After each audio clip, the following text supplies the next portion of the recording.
Good morning, students. So, in the chapter alcohols, phenols, and ethers, so far we have seen preparation and properties of alcohols and phenols. Today we will be seeing the preparation and properties of ethers. Ethers again will be of two types: symmetrical ether and unsymmetrical ether.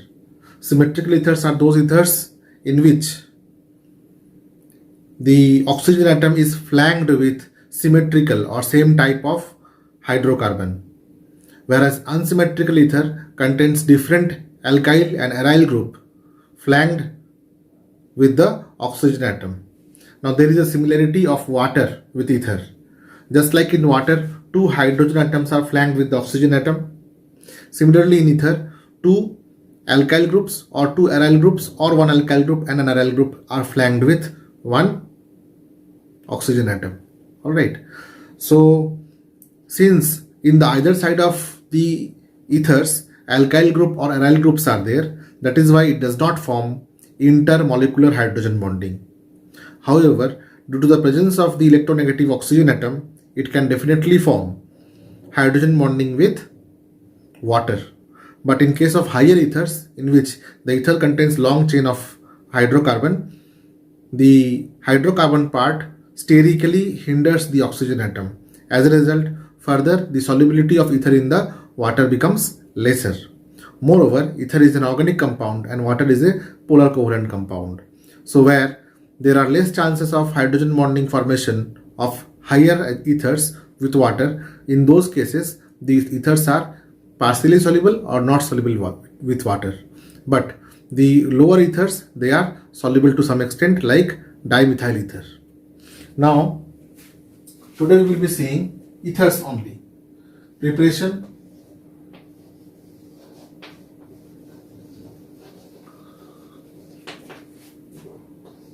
and properties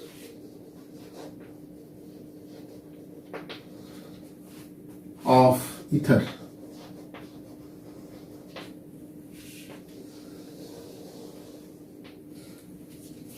So just like water molecule, oxygen is flanked with two hydrogen atoms and there are two lone pairs such that the bond angle is around 108 degree. Depends upon at what temperature the water's bond angle is measured. In case of dimethyl ether, due to the presence of this hydrogen atom, the bond angle expands. This bond angle becomes 111.7 degree. Okay, due to the repulsion caused due to these bulky methyl groups. This is symmetrical ether.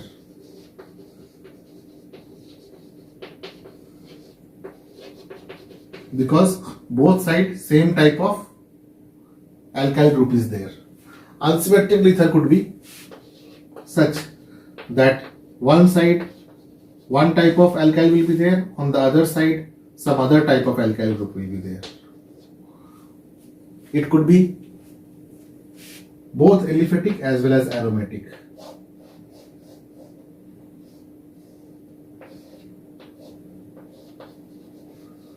This is also a kind of ether. Its name is methoxymethane.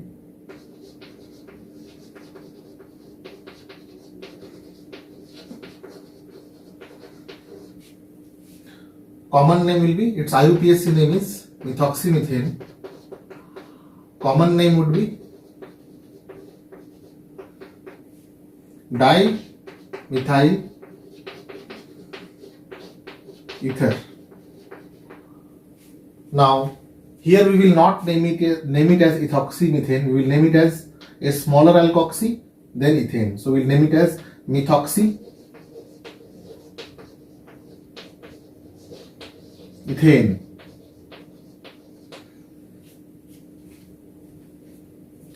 It has a common name commonly known as anisole.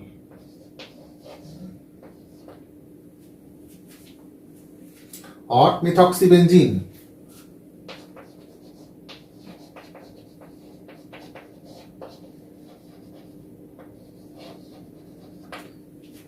Now how to prepare this? Let us see a few methods of preparation.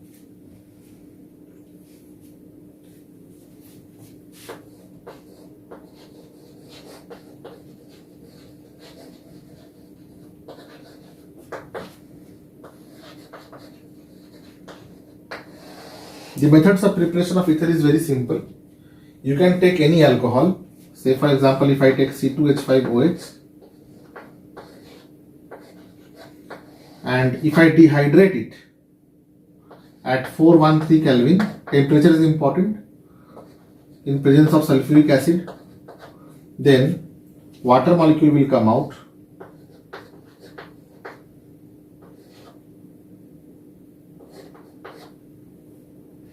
OH from this and H from this will come out, and it will form C2H5O C2H5. So this is a type of dehydration. This dehydration can also be caused catalytically by using aluminum oxide. A same pattern of reaction can also be seen using alkyl halide. Say C2H5Br, another C2H5Br. If it is made to react with silver oxide, then 2 AgBr will come out, minus 2 AgBr, and this will form ethoxy ethane.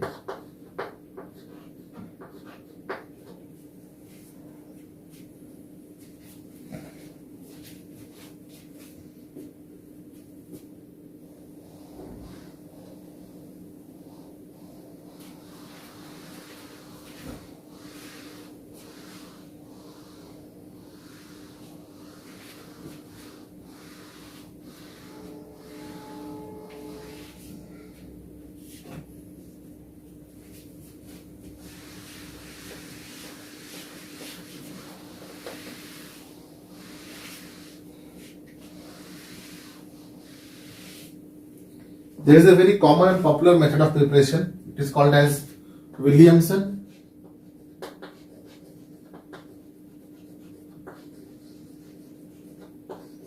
Ether synthesis.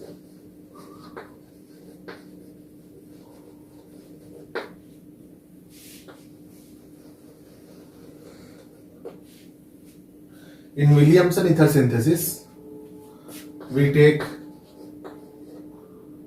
an alkyl halide and sodium salt of alcohol of any other alkyl halide, say C2H5O minus Na plus. So what happens? This sodium iodide comes out and these two part condenses and forms unsymmetrical ether.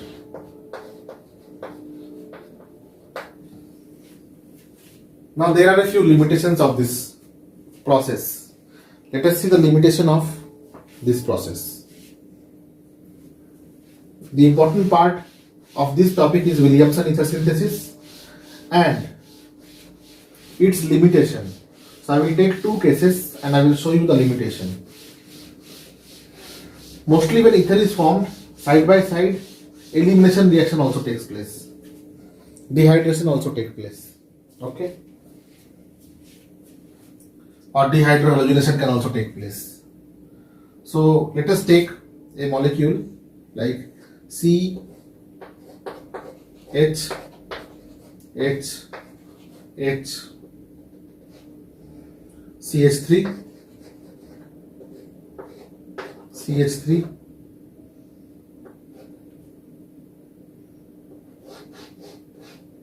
I.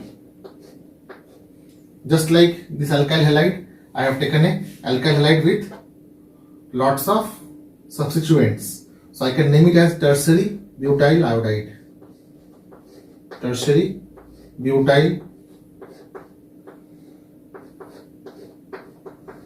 iodide. If I treat it with a smaller sodium salt of the alcohol, say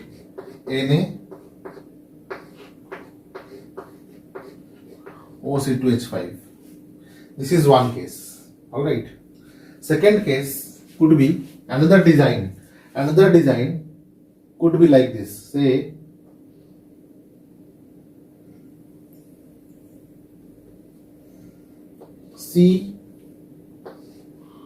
CH3,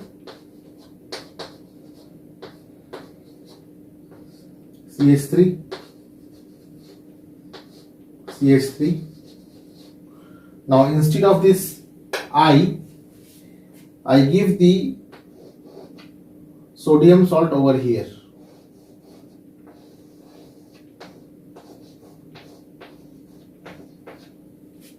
And the halide like this.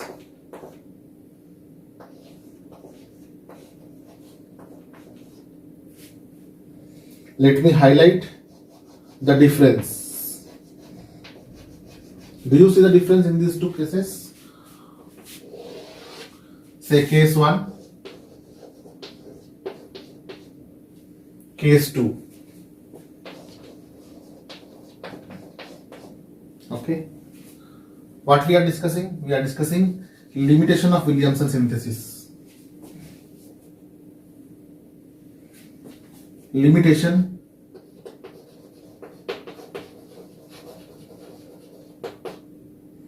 of Williamson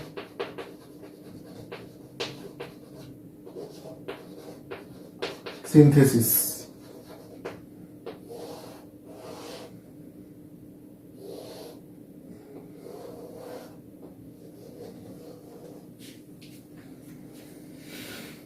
So two cases I have taken. Here also I am highlighting the part which is undergoing the reaction, iodide here and sodium salt here.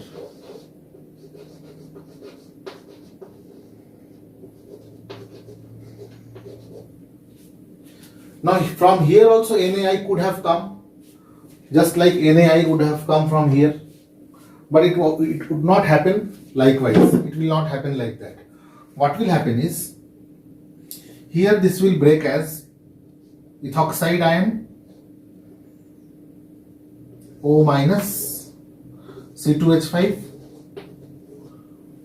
and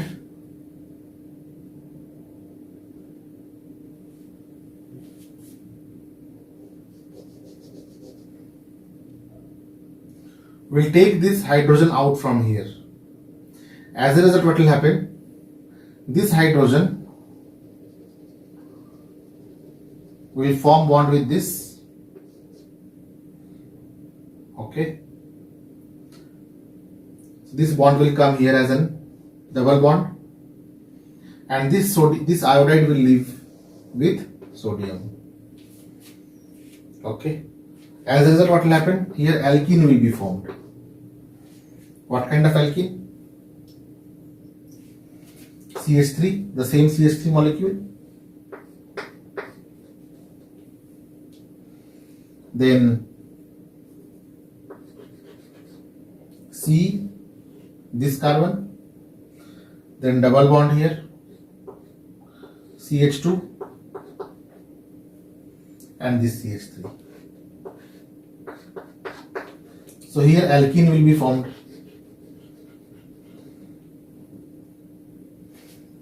And C2H5OH will be byproduct and NaI will come out. But in this case, ether will be formed. So it will form CH3, CH3, CH3, CH3.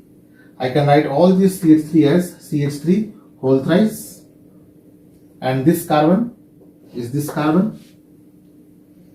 This oxygen is this oxygen,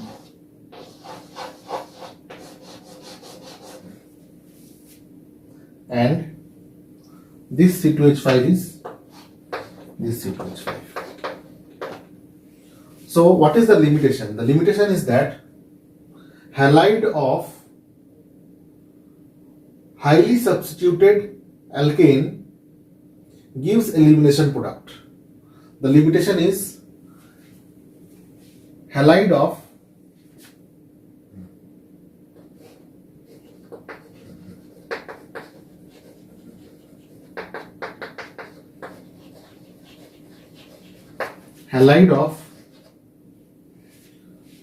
highly substituted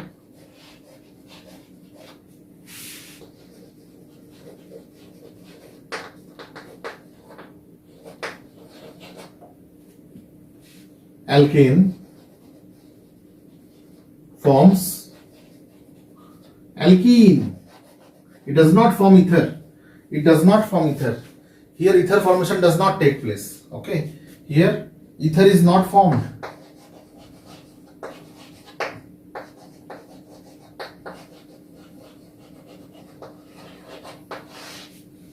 But here ether will be formed.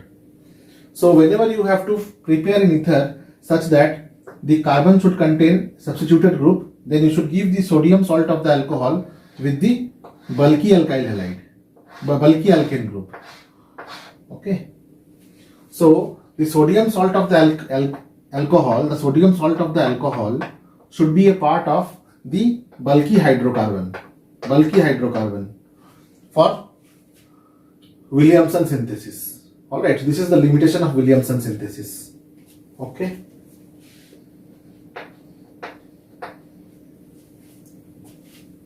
As I told you that mostly during preparation of ether, what happens is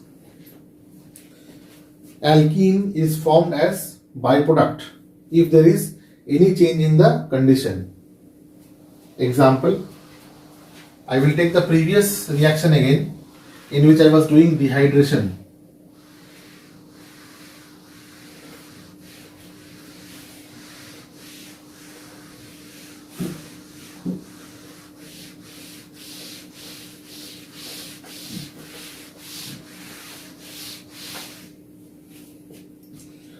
If you see the previous reaction which I showed you, C2H5OH, this was forming ether C2H5 OC2H5. The condition of this was that temperature should be 413 Kelvin and dehydrating agent was H2SO4. But if the temperature is increased to 443 Kelvin, then with the same dehydrating agent, it will form alkene. Okay, so please remember this. Remember this value 443 Kelvin and 413 Kelvin. At a lower temperature it forms ether, but at a higher temperature it forms alkene. Okay.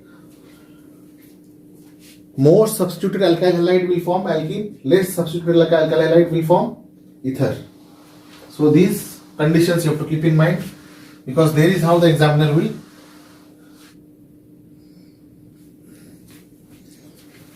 now we will see how to increase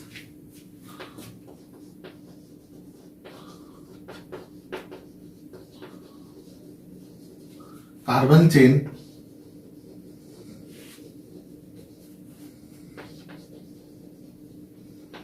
in ethers. Say for example, if there is already one ether, CH3, CH2O, CH3.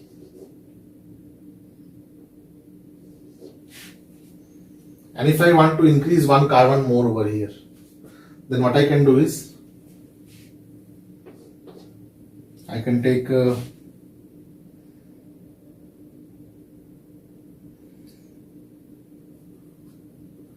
I can halogenate this to make it say CH2Cl. Then it can be made to react with say CH3 MgCl. It is Grignard reagent.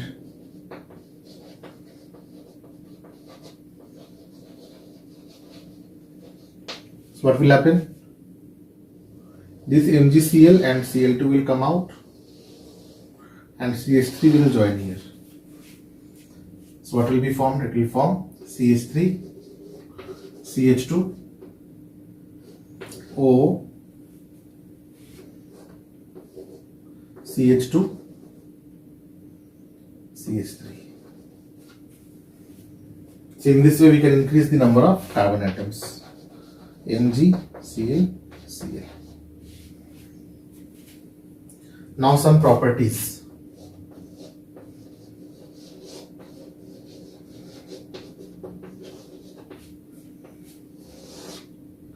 Say C2H5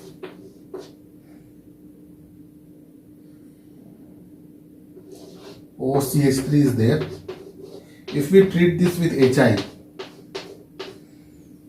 then one part will take H and other part will take iodine. So it will form C2H5 OH plus CH3 I.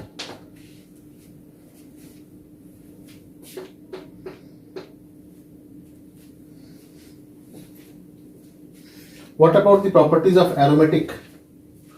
What about the properties of aromatic ethers? The aromatic ethers behaves more like phenols.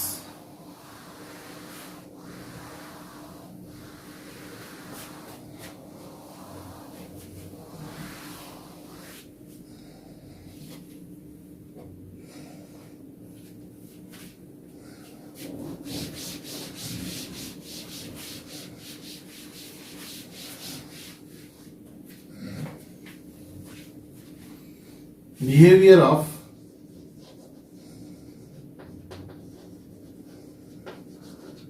aromatic ethers.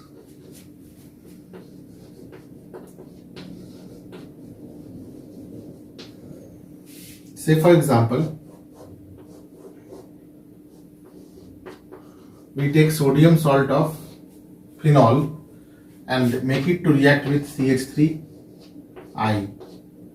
So what will happen? It will form anisole.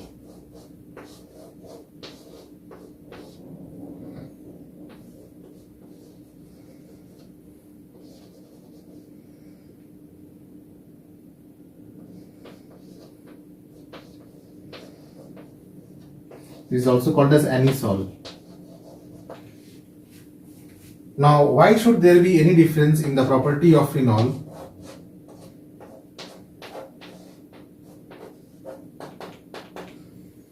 and property of anisole? In both the cases, plus M effect or plus R effect could be there. But in this case, since it is a plus I group,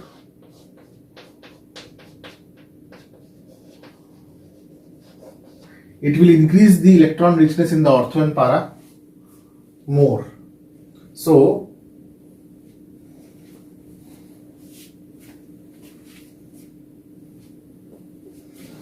electron richness in the benzene ring or in the aromatic ring of aromatic ethers are more as compared with the aliphatic ethers.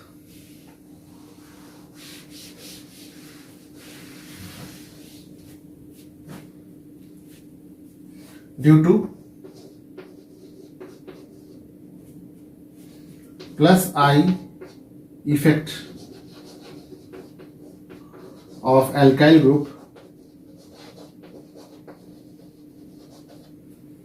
in unsymmetrical aromatic ethers,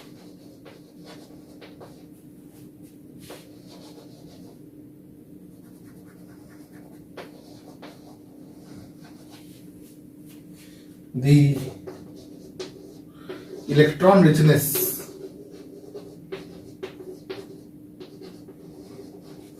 at ortho and para position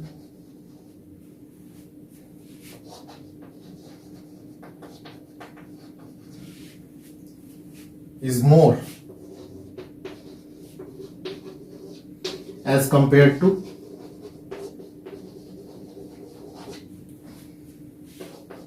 phenol.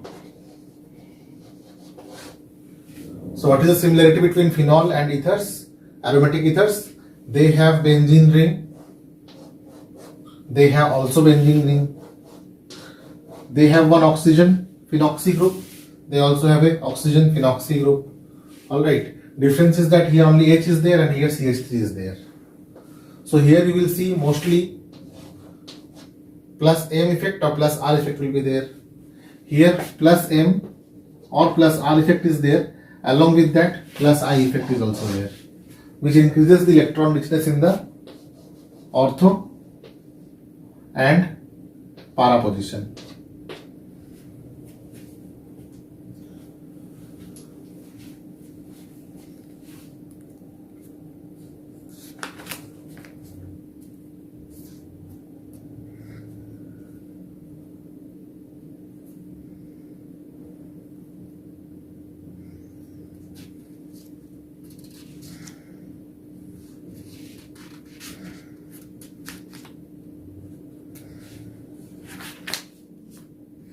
Now all the properties of aromatic ethers will be same as that of the benzene ring or the phenols. So there will be no big difference in that.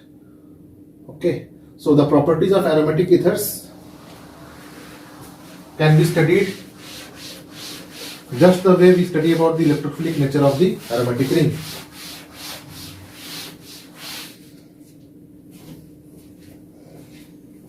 So the aromatic ethers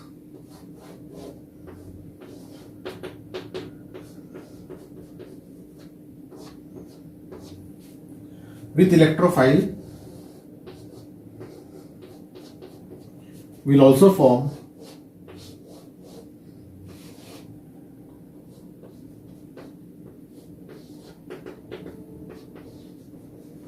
ortho and para substituted compounds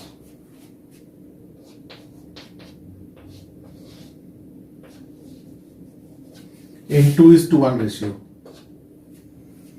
Now this electrophile you can take as CH3Cl plus AlCl3. You can do Friedel-Crafts alkylation.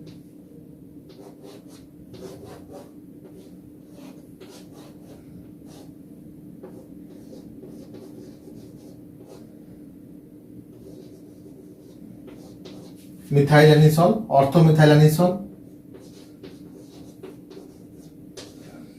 paramethylanisole in 2:1 ratio always.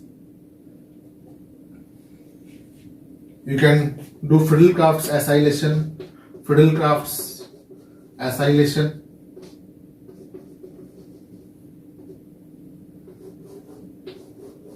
in which again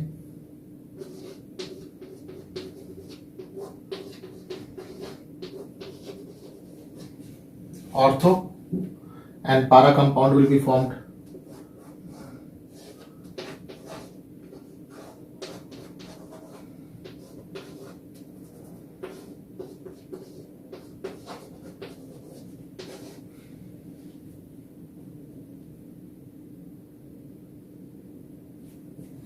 You can do halogenation using any halogen with FeX3.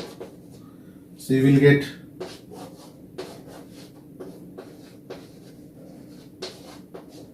ortho and para substituted product.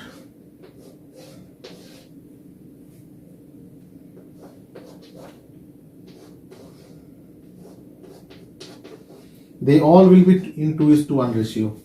They all will be in 2:1 ratio because of the resonance effect which we had seen earlier. When we were seeing the resonance, we had seen that the electron pair comes in the ortho position twice and the para position once. So the electron richness is twice more in the ortho position as compared with the para position. So their ortho and para electrophilic substituted compounds will be always in 2:1 ratio. Okay, so this property is common for alcohols and ethers. So you read one thing and you apply it in many other places. This was all about the preparation and properties of ethers, and I have told you about the limitations of Williamson ether synthesis. So along with the name reaction Williamson ether synthesis, the limitation of Williamson ether synthesis, in which the halide of the more substituted or highly substituted alkyl halide, they do not undergo Williamson ether synthesis. Rather, in presence of sodium salt of the alcohol, it undergoes elimination reaction. It undergoes 1,2 elimination, or it undergoes beta elimination, or it undergoes dehydrohalogenation reaction. So dehydrohalogenation reaction is nothing but a kind of elimination reaction only. Alright, so the base of this lies in the mechanism of the organic chemistry, mechanism of reactions in organic chemistry of class 11. For that you can see the separate playlist of the organic chemistry, which is parallelly being taught, and in the playlist the videos are being put. Alright, thank you.